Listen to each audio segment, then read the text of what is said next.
Assalamu alaikum. My name is Halima Hajat. I am a holistic consultant in Blackburn. You're on the Health Podcast brought to you by UCTV and it's sponsored by AUDLEY Late Night Pharmacy. And today I wanted to talk about allergies. The reason being is yesterday my allergies hit. My eyes actually are still quite a little bit. It's been stinging and it's actually also running, and my nose has just been dripping, right? So today we're going to be talking a little bit about allergies and how we can actually help the allergies.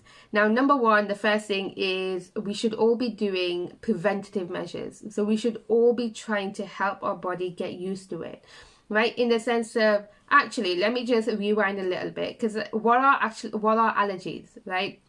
So allergies, in the way that I'm talking about, hay fever especially. Hay fever is when obviously we have allergens in the air. Allergens could be anything, whether it's dust, whether it's pollen, whether it's anything that might cause your kind of immune system or your senses to start just getting a bit overwhelmed and over leaky. And the reason why that happens is because it's being exposed to your body. So literally the first point of contact is your mouth, is your nose, is your eyes. And so it's hitting it, and your body is kind of recognizing it as something that it does not like. It's recognizing it as something that can potentially be a threat.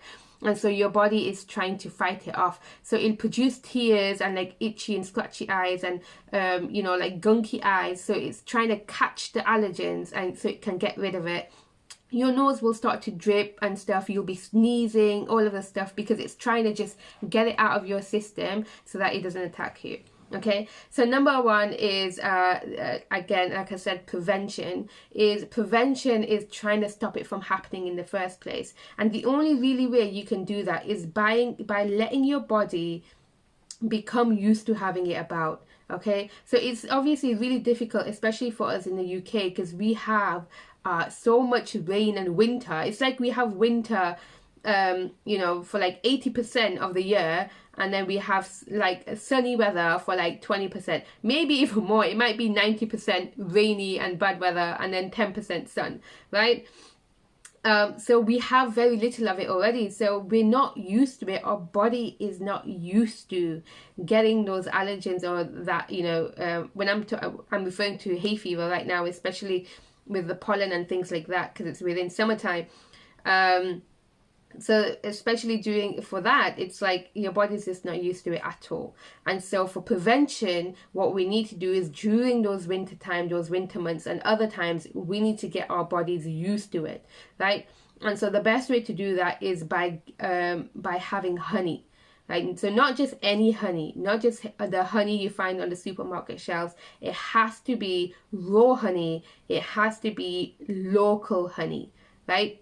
Because obviously the bees get the pollen and things, bring it back to the hive, they create the honey, and so it's got elements of the pollen and stuff around it in your locality. So what you're doing is you're introducing yourself to the pollen through the honey in small bits over the time.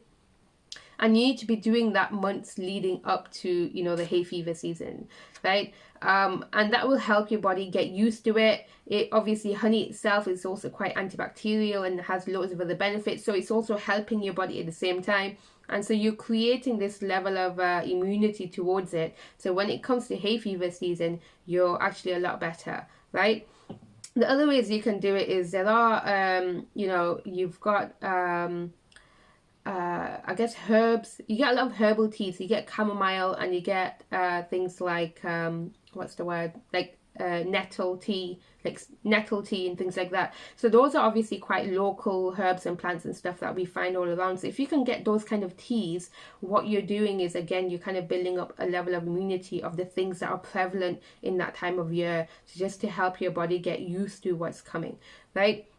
And then that's a lot of it, what you can do. There are obviously things like bee pollen and other forms of honey substances that you can use as well. And then really it's just about, at the time, it's about managing those symptoms. So you have to recognize as well is how much are you affected by hay fever? Is it really bad? Is it not bad? and what can you do about it. So we know that in the pharmacy, which again this video is sponsored by AUDLEY Late Night Pharmacy, so you can go ahead and check them out because they'll have antihistamine tablets, but you can have like non-drowsy tablets and some drowsy tablets as well, depending on what strength you need, and see if that actually helps.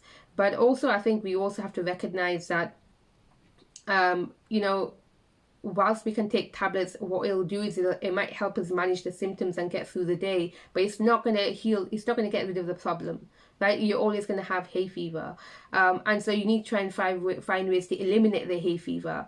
And so that's where the prevention comes in with the honey and things like that, because your body's getting used to it, and once it's used to it, it can overcome it. But you have to be religiously doing it, right? You have to constantly be on the ball with it as well. Second is, I think what we also need to recognize that it's an immune response, right? So we need to make sure that as ourselves in our bodies are in a good immune state. And in order to do that, we need to make sure that we're vitamins and minerals we're healthy on. Generally, we don't do tests on these things unless we go for a full blood test to a doctor. But you can find, like, online, there are like loads of like tests that you can get which can measure your vitamins and minerals that are like just home test kits. And so it's worth seeing what you're lacking in, what you have, etc., just so you know what you need topping up in. Because if you have the right types of vitamins and minerals and nutrients in your body, then your immune system is working at a better level. And if your immune system is working at a better level, it means when it comes to hay fever season or just allergens in general, it's better equipped to deal with it, right? So we want to make sure that we're topped up in the right type of nutrients that we need. That also ties in very, very well with obviously the foods that we're eating and things like that. So also recognize if there's any allergens and stuff in the food that you might generally not tolerate. So for me, things like milk is something that I don't tolerate that well. Probably because a lot of the quality of milk is just not the same as what it once was. So trying to source really good raw milk from organic farms and things, are like kind of trying to eat better foods really, and cleaner foods, things that have less allergens inside of them automatically, because that will also help your body to replenish, and also like it's kind of keeping it clean and just helping your immune system say hi, right? But also I think it's quite interesting because when we say allergen, I think there's a big variety of what that can mean when it comes to, you've got hay fever, and then you've got obviously things like peanut allergy, milk allergy, dairy intolerances, all of those things. I might do a different video on that, but I think also recognize that a lot of these flare-ups, even hay fever and stuff, it can also, if you're quite stressed in yourself, it's more likely to flare up as well.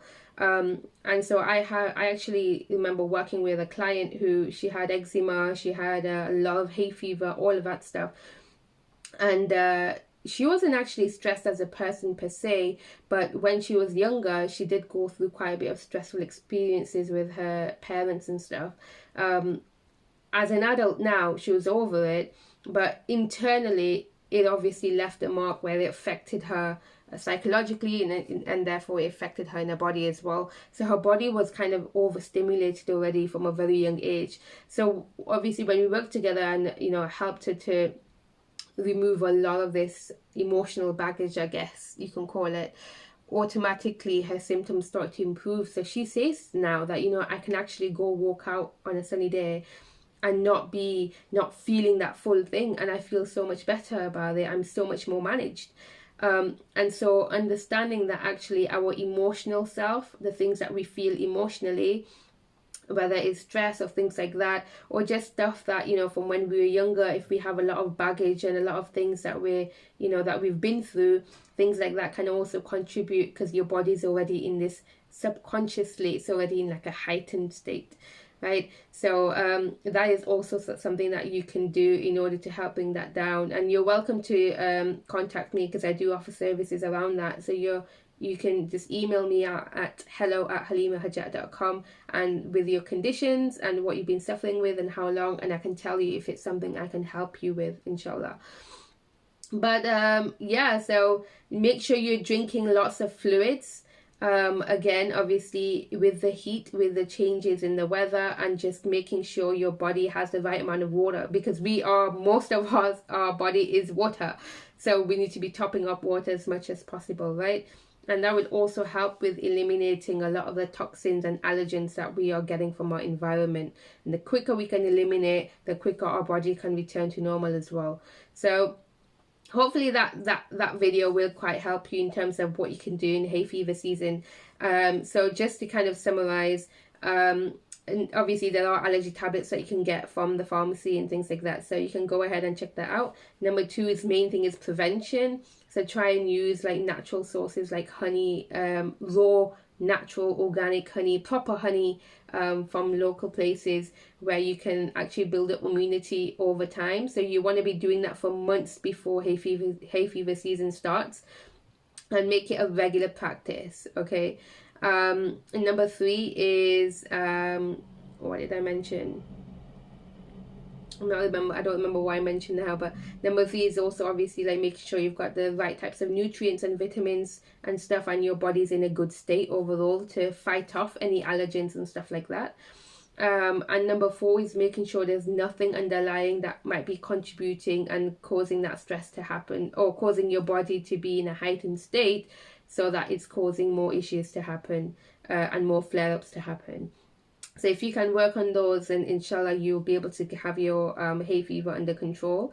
And that's it for this podcast. See you next week. My name is Halima Hajat. I am a holistic consultant from Blackburn. You're here on the podcast, the Health Podcast, brought to you by UCTV and sponsored by AUDLEY Late Night Pharmacy. Jazakallah for listening. Assalamu alaikum.